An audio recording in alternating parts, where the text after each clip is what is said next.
Oke, baik. Sekarang kita mau coba gimana kalau misalnya kita udah punya suatu data X sama data Y, terus kita mau buat diagram pencarnya, kita mau cari persamaan garis terbaik atau best fit-nya menggunakan metode kuadrat terkecil, terus kita mau cari persamaan garis regresinya, terus cari koefisien korelasi dan koefisien determinasi. Ini contoh data yang sudah saya ambil menggunakan LKPD koefisien korelasi mengenai data kunjungan wisatawan dengan presentase PAD. Ya, berarti kan kita sudah tentukan tuh total kunjungannya. Ini jangan lupa dikasih nama dulu. Data XY-nya tuh mewakili apa? Oh, data kunjungan wisatawan dengan persentase PAD-nya. Terus apa variabel independennya? Yang X-nya tuh apa? Total kunjungan. Terus yang Y-nya dependennya adalah PAD dalam persentase. Terus kita udah masukkan di sini data X sama data Y-nya. Kemudian untuk membuat diagram pencarnya, kita blok datanya dulu. Kemudian kita klik ke insert. Dan di bagian chart ini ada lambang sketcher ini atau diagram pencarnya. Kalau misal tidak ada di bagian ini, kalian boleh klik tanda panah ke bawah ini, kemudian all chart, kemudian cari yang X, Y sketcher, dan langsung diklik yang ini. Nah, yang ini, yang satu warna ini, klik OK. Nah, berarti langsung muncul diagram pencarnya. Kita kecilkan. Kemudian ini kan kita ada tulisan chart title ini boleh diisi dulu. Ini diganti data kunjungan wisatawan dengan dan persentase PAD-nya. Kemudian jangan lupa setiap membuat diagram data X sama data Y-nya dikasih nama. Kita klik tanda plus ini, axis titles-nya diklik. Nah, yang axis title yang bawah, yang bagian sumbu X ini mewakili apa? Mewakili total kunjungan dalam 10 ribuan atau dalam jutaan atau dalam apa, ini disesuaikan sendiri. Terus data yang data Y itu mewakili apa? Mewakili PAD dalam satuan persentase. Nah, ini kalau mau diperbesar silahkan disesuaikan sendiri. Oke, kemudian kita interpretasi dari diagram pencar yang sudah ada tersebut bagaimana? Oh, ternyata diagram tersebut memiliki korelasi positif. Sehingga diartikan peningkatan dalam variabel total kunjungan diikuti dengan peningkatan persentase PAD-nya. Misalnya seperti ini. Jadi kalian interpretasikan bagaimana diagramnya. Gitu. Kalau ini korelasinya positif, berarti kan semakin banyak atau semakin meningkat X-nya diikuti dengan peningkatan dalam sumbu Y-nya. Gitu. Kemudian kita mau masuk ke metode kuadrat terkecil menggunakan ini ya. Kita perlu cari Y-topinya dulu.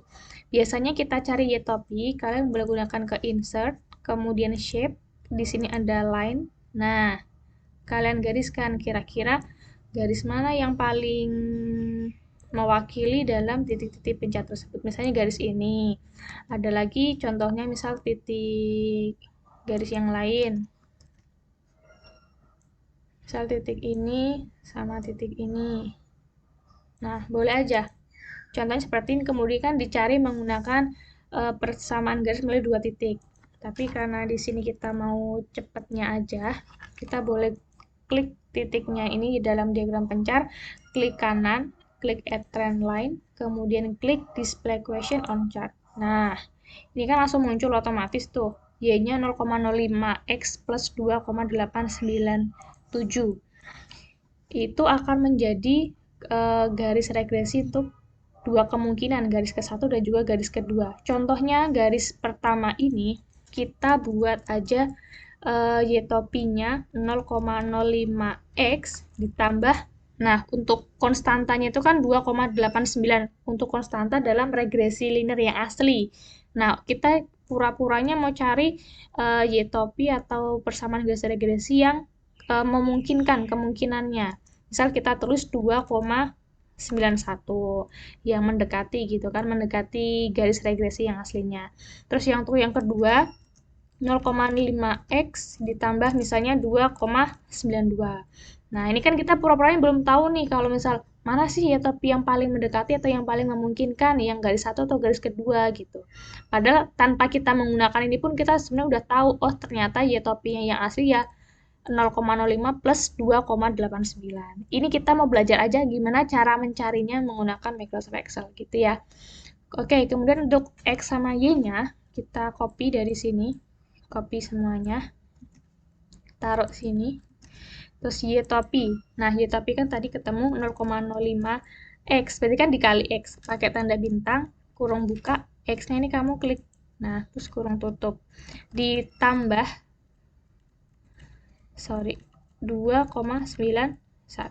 Nah, dapat 5,41. Kemudian biar lebih cepat kamu taruh ini kursor ke titik pojok kanan bawah sampai ketemu tanda plus, terus ditarik sampai ke bawah, selesai. Berarti ini ketemu Y topinya. Kemudian Y min Y topi. Y dikurangi Y topinya. Dikurangi Y topi. Jadi tinggal datanya yang mana kurangi data selanjutnya. Ketemu, kita tarik lagi, ketemu tanda plus, tarik ke bawah. Nah, terus kuadrat. Berarti jangan lupa sama dengan ini, Y min Y topinya dikuadratkan berarti pangkat 2. Tandanya seperti ini. Oke, klik enter. Kita cari sampai tanda plus, kita tarik. Selesai. Kemudian kita mau cari sumnya atau sigmanya di sini. Jumlah totalnya sama dengan sum, kurung buka, semua data ini di blok, kurung tutup, enter. Dapat 0,165. Itu untuk Y min Y topi kuadrat dari garis 1 atau residunya. Sama halnya dengan garis kedua, lakukan dengan cara yang sama. Blok XY-nya, paste di sini, 0,05, X-nya diganti ini, ditambah 2,92, selesai. Ini tarik ke bawah, Y min Y topi, nah, tanda plus lagi, tarik ke bawah, Y min Y topi kuadrat pangkat 2, enter. Tarik ke bawah. Kemudian jangan lupa dijumlahkan pakai sum. Blok semua data, kurung tutup, enter. Nah, kita dapat nih. Jadi persamaan garis regresinya, ini yang pasangan titik kalian kosongin aja. Ini dikosongi. Persamaan garis regresi. Tadi ada 2 kan. Yang pertama Y topi sama dengan 0,05x ditambah 2,91. Sama yang satunya Y topi sama dengan 0,05x ditambah 2,92. Yang 91 tadi residunya 0,165, yang terakhir residunya 0,1633 gitu. Berarti keterangannya garis base width-nya adalah ini. Garis base width-nya. Yang total kuadrat residunya paling kecil di mana Y topinya 0,05x plus 2,92. Gitu. Oke, sekarang kita masuk ke ini. Tabel ini yang warna kuning ini untuk mencari persamaan regresinya. Terus kita cari koefisien korelasi dan determinasi. Kita butuh X, Y-nya dari data ini. Di copy, masuk ke data sini. X, Y, berarti X kali Y. X-nya dikali atau tanda bintang, Y-nya diklik. Ketemu, tarik sampai tanda plus. Nah, X kuadrat. Berarti X dipangkatkan 2. Cepetan. Pangkat 2. Nah, ketemu, klik, tanda plus, tarik ke bawah. Y kuadrat sama halnya.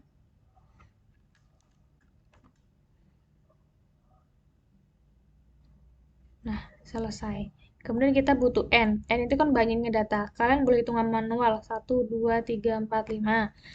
Nah, boleh juga pakai rumus. Misal datanya banyak kan. Boleh pakai rumus sama dengan count.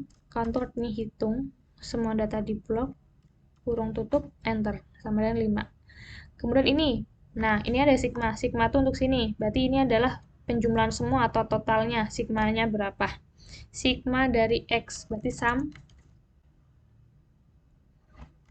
Oke. Hitung satu aja. Kemudian cari tanda plus di sini. Tarik ke kanan. Nah, udah. Ini penjumlahan semuanya. Terus mean atau average atau rata-rata. Nah, pakai rumus average, kurung buka, sama dengan average, datanya di blok, tutup.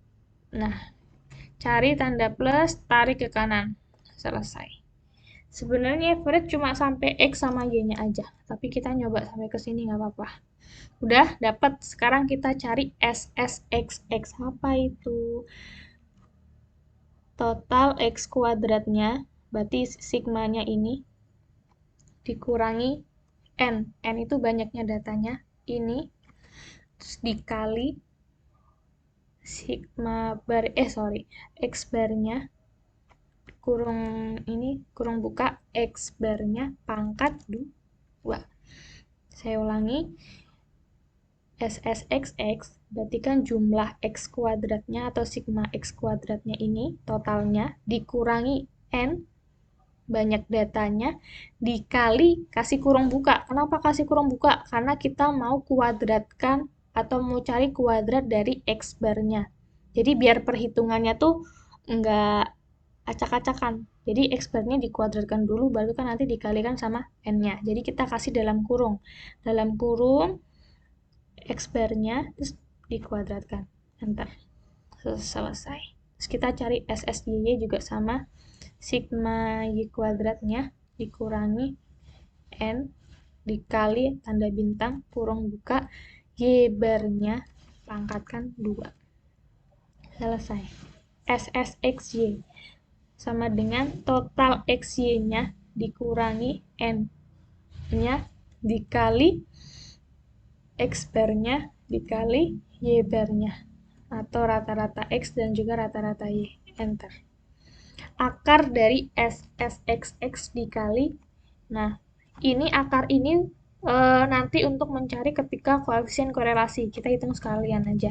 Akar itu SQRT dalam kurung, karena perkalian ya. SSXX-nya ini dikali tanda bintang SSYY. Kurung tutup. Nah, dapat. Sekarang kita nyari nilai B-nya. B itu apa?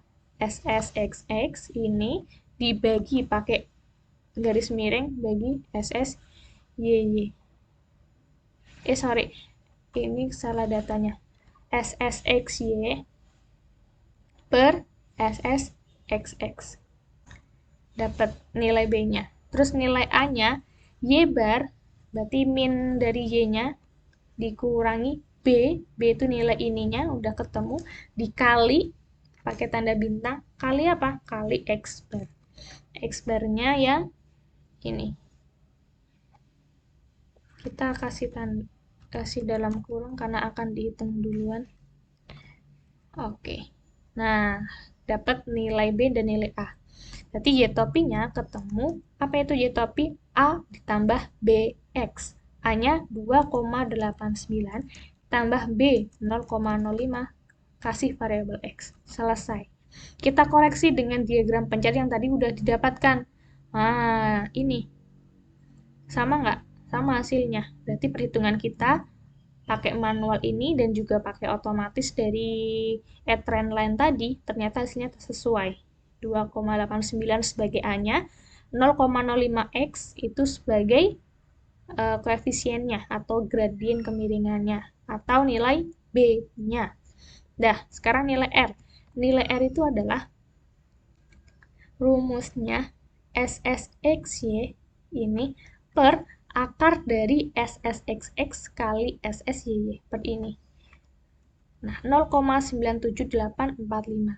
Atau cara tercepatnya kalian bisa gunakan sama dengan Pearson. Kan ini koefisien korelasi Pearson ya. P, E, A, R, Pearson tulisannya. Ini ada kurung buka. Array 1, berarti data X-nya ini kamu blok. Terus titik koma, data Y-nya kamu blok. Nah, kurung tutup, enter. Selesai. Ketemu sama juga 0,97845 dan seterusnya. Oke, sekarang nilai R kuadrat, berarti kan nilai R-nya ini tinggal dikuadratkan pangkat 2. Enter. Selesai. Kita cocokkan, coba kalau pakai data ini, klik ke diagram pencar, klik salah satu titiknya, kemudian kita mau cari R square-nya atau determinasi. Yang paling bawah ini, display R square value on chart. Klik, nah akan muncul otomatis R kuadratnya adalah 0,9574. Kita koreksi. Sama ya, 0,957. Nah, oke. Sekarang kita interpretasi maksud dari koefisien korelasi 0,97 itu apa? Artinya, diagram pencar atau data tersebut memiliki korelasi positif karena nilai koefisien korelasi mendekati +1, data untuk variabel X yaitu apa tadi, jumlah kunjungan, dan variabel Y yaitu persentase PAD memiliki korelasi atau hubungan yang sangat kuat. Selesai. Jadi, interpretasi koefisien korelasi itu hanya untuk mencari hubungan atau pola dari diagramnya. Hubungannya gimana? Kuatkah, sedangkah, lemah, atau sangat sempurna? Ingat, karena positif ini hasilnya 0,97 berarti diagram pencarnya punya korelasi yang positif juga, gitu. Dan hubungan gimana? Sangat kuat karena mendekati +1. Selesai. Kemudian interpretasi koefisien determinasi. Jangan lupa, untuk determinasi tinggal kalikan 100%. Sama dengan ini dikali 100. Berarti 95%. Atau kalian boleh gunakan data yang ini, tinggal klik ke persentase ini. Nah, jadinya 96%. Ya, 95,7% atau 96% dibulatkan. Interpretasi koefisien determinasi. Artinya, tadi yang sumbu X-nya adalah besar, gini. Interpretasinya, pengaruh dari variabel X-nya adalah pengaruh dari jumlah kunjungan terhadap data Y-nya adalah persentase PAD sebesar 96%. Artinya, dalam kurung aja deh, atau memiliki pengaruh yang sangat signifikan. Kemudian, berarti kan ada, walaupun ada pengaruh yang sangat kuat sekalipun, pasti kan ada beberapa persen yang faktor-faktor lain yang dapat mempengaruhi si jumlah kunjungan terhadap persentase PAD tersebut. Pengaruh di luar itu berapa? Berarti kan di luar dari di luar dari 96% itu, berarti artinya 100% dikurangi 96%, berarti ada 4%. Tapi perlu diketahui juga bahwa ada 4% pengaruh yang berasal dari faktor lain yang tidak diamati. Misalnya seperti ini. Gitu. Oke, jadi karena setiap kelompok itu ada 6 siswa, setiap siswa nanti mengerjakan latihan bagaimana cara membuat diagram pencarnya, mencari garis base fit menggunakan metode kuadrat terkecil sampai ke koefisien determinasi beserta interpretasinya. Kalian akan belajar masing-masing anak membuat itu. Jadi nanti di sini ada ditanya. Karena ini sebagai latihan contoh dari koefisien korelasi, LKPD koefisien korelasi, kemudian yang perlu dikerjakan lagi ada LKPD, berarti masih ada 3 soal. Koefisien korelasi soal satunya, dan juga 2 soal dari LKPD koefisien determinasi. Gitu. Kemudian, untuk 3 anak selanjutnya, boleh kerjakan asesmen 4, nomor 2, dan nomor 3, kemudian asesmen 5, nomor 2. atau nomor 3, boleh dipilih. Jadi semua anak harapannya punya data bagaimana cara mengerjakannya. Kemudian di sheet ini kan latihan. Nah, di sini tadi latihan untuk koefisien korelasinya. Data dari LKPD koefisien korelasi. Untuk anak selanjutnya ditulis di sini nama siswa siapa yang mengerjakan. Misalnya di sini ada Diko. Siswa yang kedua misalnya ada Noval. Siswa yang ketiga ada Naswa. Dan selanjutnya seperti itu. Ya, terima kasih.